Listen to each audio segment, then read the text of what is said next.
Hi guys, and welcome now to the graph section here for this review containing basically the SymphonyEar's Tetrad and the PMV A04 as the two main IEMs. Anyway, let's try and start off here by first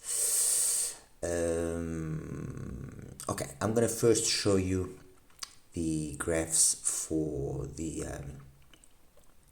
IVIPQ and for the XINHS, the before and after, and what I did to them to try and obtain a more sensible result in terms of sound. Anyway, this first one that I'm going to show you then is the graph of the IVIPQ, the Smurf.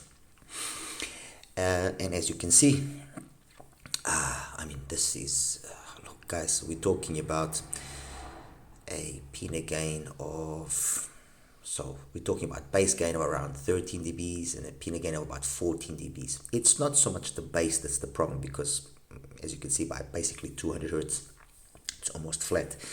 It's then this outrageous gain that it has. And if you recall, one of the ways that I usually use to ascertain how the balance will come out is to take the 100 Hertz point and, oops, sorry about that. Take the 100 Hertz point and see where that corresponds. Oh my God, sorry about that. And see where that corresponds in terms of the mids and upper mids. Ideally, I want that to correspond above 2K. Around 2.5 would be the ideal, and to have as little as much possible energy above that, so that the balance then that struck is nice. As you can see, not only do we have a point of corresponding to the 100 Hertz of roughly 100 Hertz, sorry, there, 100 Hertz is there, of very close, just over 1K, but we have basically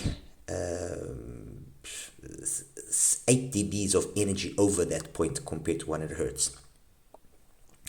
And yes, you could argue, oh, but Tony, you also have a lot more energy above that point below. But below 100 Hertz, it's one thing. You know, you will feel more rumble, and if it's being properly done and the driver is a high quality driver, then it sounds clean. This is very much the same approach that is done by Fat Freak. I mean, you know, we talk, oh, Fat Freak has got so much bass and this and that. So, well, okay, well, I'm just gonna get you the Fat Freak Maestro Mini, just for you guys to see what I'm talking about here. Fat Freak Maestro Mini. There we go. Okay, that's the Fat Freak Maestro Mini. And now let's just try and then balance these two out. And I'm gonna use 500 Hertz as let's say the point of commonality. In terms of the bass gain, we have on the Fat Freak 16 dBs. Like I said, on the IVIPQ we have 14 dBs roughly. So okay, 14, yeah, close to 14 dBs. But you can see that the idea of one and the other is there. If I then take the 100 Hertz point here on the Fat Freak, apologies for that. If I then take the 100 Hertz point here on the Fat Freak, and I go and see where that corresponds to the mids, upper mids, and treble, you can see that they are all way below, and only that little area there around 4 or 5K is above. And then what that basically means is, when you do listen to the Maestro Mini, if you have that opportunity, is yes, you have a very nicely executed bass, no doubt. I think that maybe the amount of bleed that exists here is perhaps a little bit excessive compared to what you then have here in terms of the mids and upper mids. But overall, the sound is relatively dark. You know, it's a sound which is okay, it's fine. You can say it's likable, but you know, when we're talking $400, $500, I don't recall now what the Maestro costs. it's a lot of money. And I'm not, mind you, I'm not in any way saying that Fat Freak don't know what they're doing. Obviously, they know what they're doing. I mean, that's besides the point. I mean, my knowledge compared to theirs is minute. They are way more knowledgeable than what I am. However, having said that, I have decent hearing capabilities. Fruit of years of experience of listening to music, and and that's just me not blowing smoke up my ass. I'm just being honest. If I didn't think that I knew how to listen or what to listen for, then I would just keep quiet. I might not have sometimes all the right terminology like some other people which are more eloquent or more knowledgeable than I am in the more finer details. But I have the hands-on experience. And the Maestro Mini isn't anything, in my opinion, that justifies its price. But anyway, this is not about the Maestro Mini. What this is about is the IVIPQ.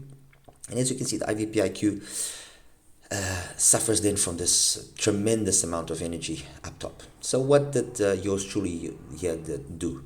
He applied some filters and some other stuff, and I came up with this graph here, which I'm going to show you now, which is number 4, which basically kept the bass untouched and significantly lowered the energy of the rest of the mids, upper mids, and treble. Now you can see that point there still corresponds to a relatively early point, but I mean what we have above is very little, and overall the sound that we are now getting is a sound which is way more balanced, way more coherent overall. Maybe not as much twinklies and sparklies, fair enough, but now you can actually push the volume. It scales better. It just sounds better. It just sounds more sensible. Okay. And it makes, this makes sense. If this IEM had been tuned in this manner, even though it does cost $135 or $140, I would say, yeah, why not? Sensible enough IEM. Anyway, that's that. So let's start eliminating some stuff here so that we don't get confused. So we can take away the original graph here of the IVIPQ. We can leave that one there for a second. Now let me show you the XINHS so that again you can see what it was in stock format and what I did to it. Okay, so this is the graph that I'm going to show you now, is the stock XINHS. Alright, let me just take away here quickly the IVIPQ modified. And let me show you now what I did by modifying it, which is number 5 here. Okay, so again, I left the bass basically untouched, and my mod basically just flattened out the area there of 3, 4, 5, let's say 3K and between 2K and 8K. That level of energy came down. And once again, the important thing here is to notice that 100 hertz point before and after, it's basically the same thing, has maintained, oh my god, sorry about that. That 100 hertz point there corresponding to the mids, you can see that it's come down to just the right amount to overall give a nice balance to the sound, a nice coherent balance and a high level of musicality. When I compare the modified XINHS to the modified IVIPQ, which is the one I just placed now, the XINHS has got more treble, more detail up top, and just sounds overall more detailed. It's not so much here that the difference exists. It's there in that area, the upper mids and treble. The XINHS, it's got more twinklies and sparklies, more detail. Okay, and the bass, the difference is honestly. I would say the bass of the IVIPQ comparatively borders a little bit on the muddy side, if I have to be really nitpicky and trying to find a proper word. So overall, the better IM of the two. Price-wise, the XINHS definitely, and modified, the XINHS definitely. I mean, both unmodified are things that I wouldn't consider. Modified, or if you do have an XINHS and you bought it when it initially was launched, it was launched at $65. And if you want to modify, like I said, the result will please you. The result will definitely please you. Anyway, so that's those two out of the way. Let's just get all these unnecessary graphs here out. So let's take that out, and let's take that out as well. Now, what I'm going to show you now is obviously now already corresponding to the PMV. And the PMV, like I said as well, in its stock format, it was already a competent sounding IM, although a little bit maybe too bright. And again, why? Look at the 100 hertz and see how that corresponds then to the mids, upper mids, and treble. You see, way too much energy,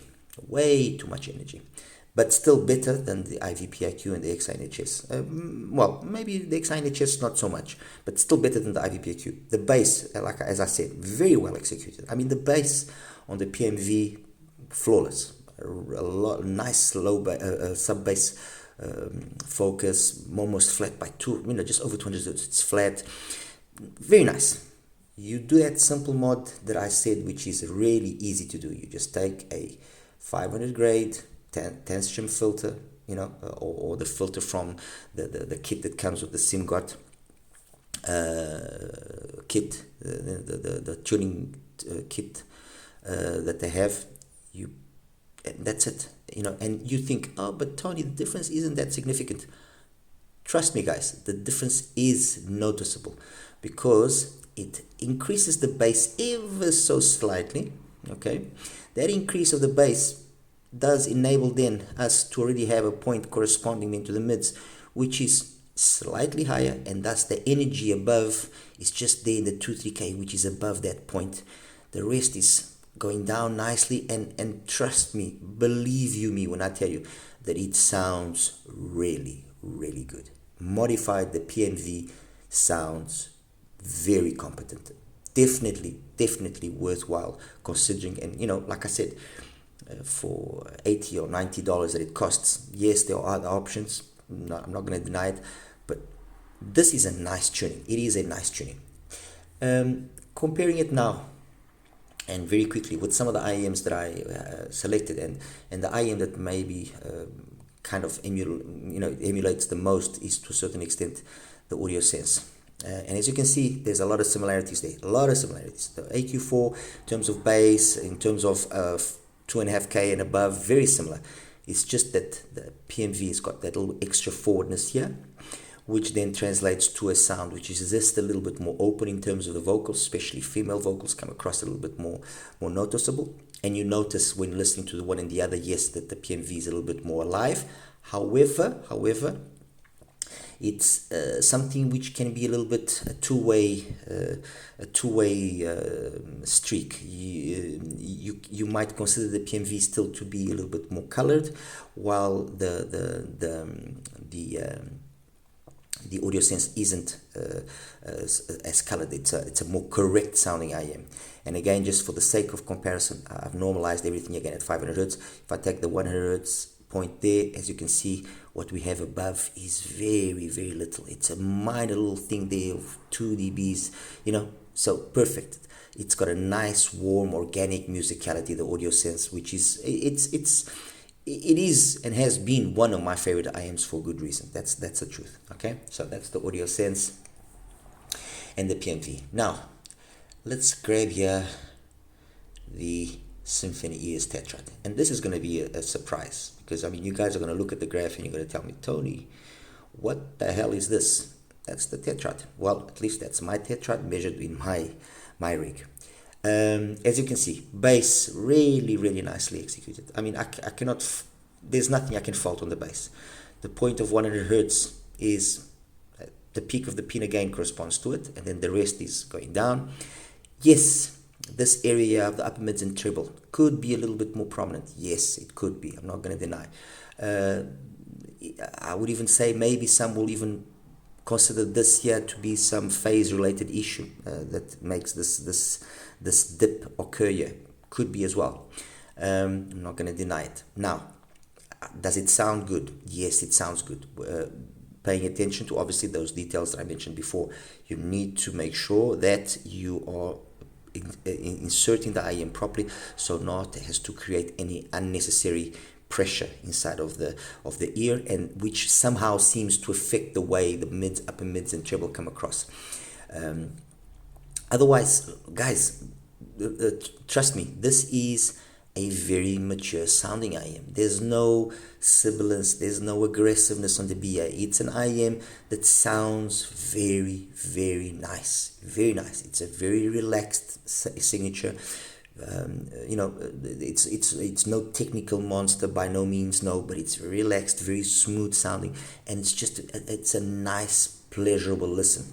Obviously, of course, if you now start, okay, but let's compare it then to some of the stuff that you talked about. Yeah, okay, if I take, for example, the Freya, which I mentioned in the review. The Freya, this is the graph of the Freya. The Freya is a detail monster in terms of the mids, upper mids, and treble. Detail monster. The bass, no way, although graphically it seems to have more bass than the Tetrad. No, it's two different IEMs for two different crowds. More technical, leaner sounding IEM, the Freya, a more musical, organic, old school type of sound, the Tetrad. Simple. End of story. If I take the Aviation, sorry, this is not the Aviation. The Aviation is this one. If I take the Aviation, again, normalized at 500 Hertz, it's an 8mm driver, same sort of bass as the Freya, but it's an 8mm, so it actually does sound more prominent. It's already got a bass which kind of starts approximating itself to the Tetrad. Overall, the sound, although looking at it you wouldn't say that, it is more similar to the Tetrad than definitely the Freya is. The Aviation is kind of a middle ground IEM, okay? So that's the Aviation out of the way, the Freya out of the way, and now let's get here. Okay, the Penon. There we go, Penon.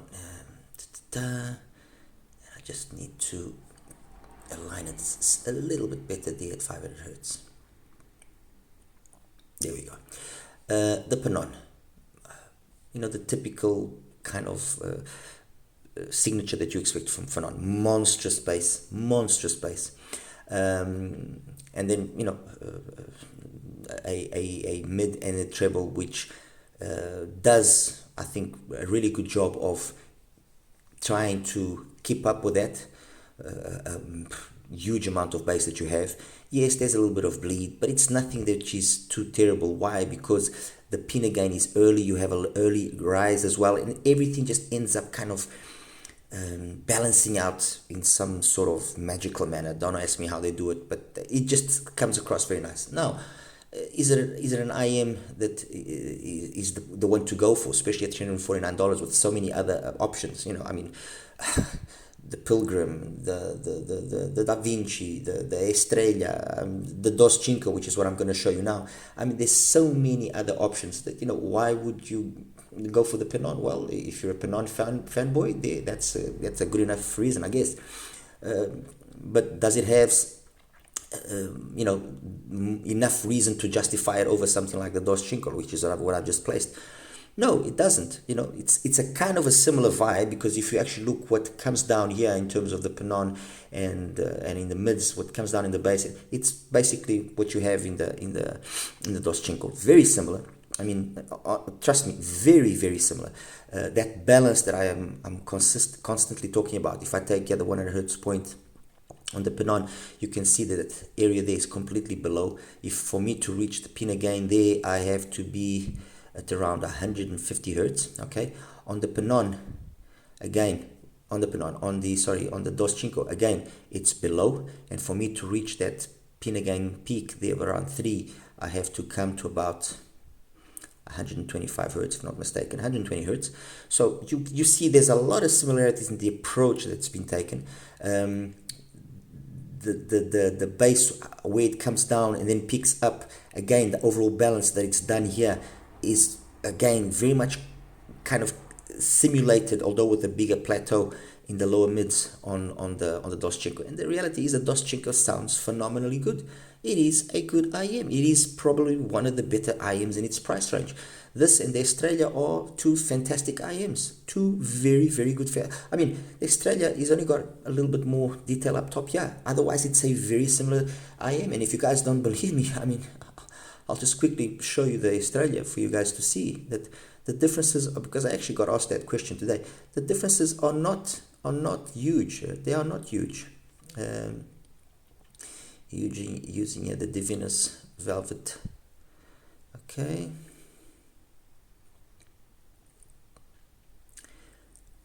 All right. Alignment. Okay, and let's normalize it at 500 hertz. There you go. The bass is basically the same. You've just got a little bit more energy here in this 5K area and a lot more energy than past 10. So more twinklies, more sparkles, more detail. But the Estrella is very, very much a similar IM to the Doscinco.